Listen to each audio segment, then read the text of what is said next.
Good morning, Ready travelers, and welcome aboard the Ready4AllTravel daily briefing for Friday, November 14th, 2025.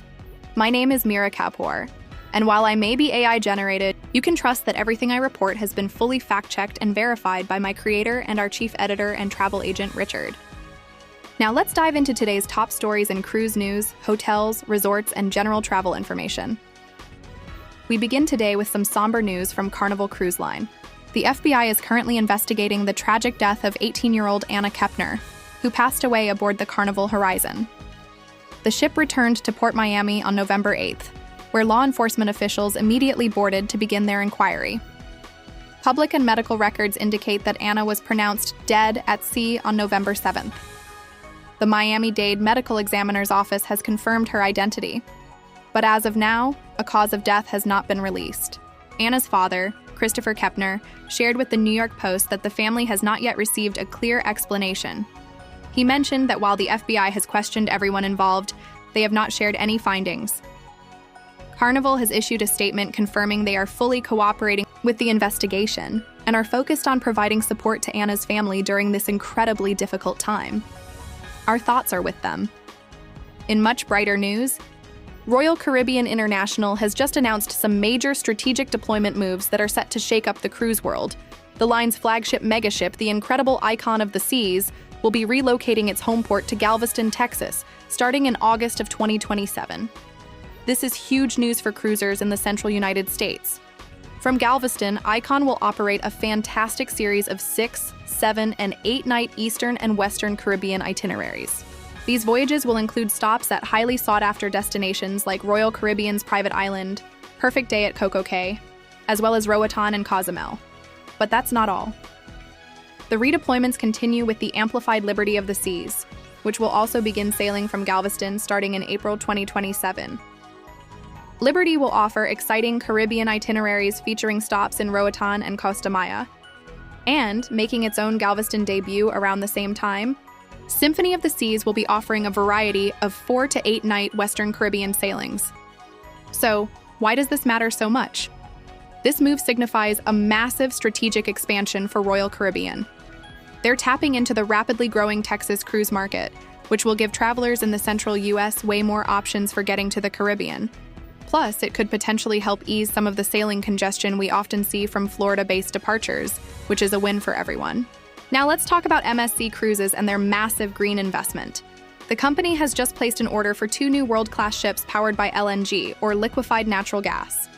The deal with the Chantier de l'Atlantique shipyard is valued at a staggering 3.5 billion euros. These 2 vessels, which will be the 7th and 8th ships in MSC's world-class series, are scheduled for delivery in 2030 and 2031. This is incredibly significant for the future of cruising. LNG-powered ships drastically reduce key pollutants like sulfur oxides and nitrogen oxides. This makes them far more environmentally sustainable and aligns MSC perfectly with future maritime emissions regulations.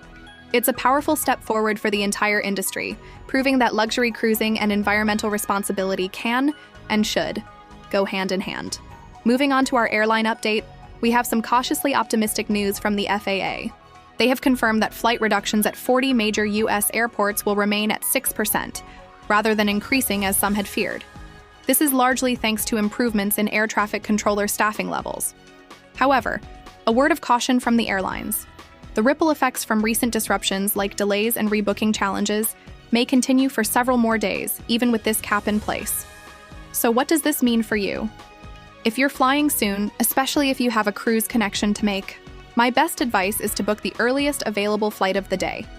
Keep your airline's app notifications turned on, and try to maintain a flexible itinerary if you can. A little preparation can save you a lot of stress. Let's check in on the world of hotels and resorts. With the big news from Royal Caribbean, hotels around Galveston, Texas are already beginning to respond to the expected influx of cruise guests starting in 2027. We can expect these properties to seriously up their game. Look for them to increase their value proposition with perks like cruise parking packages, special pre-cruise stay rates, and convenient shuttle services to the port. Meanwhile, in popular resort destinations like the Caribbean and Mexico, properties are shifting their strategy. Instead of just slashing room rates to compete, many are now offering valuable extras like resort credits, inclusive meal packages, and enhanced wellness experiences.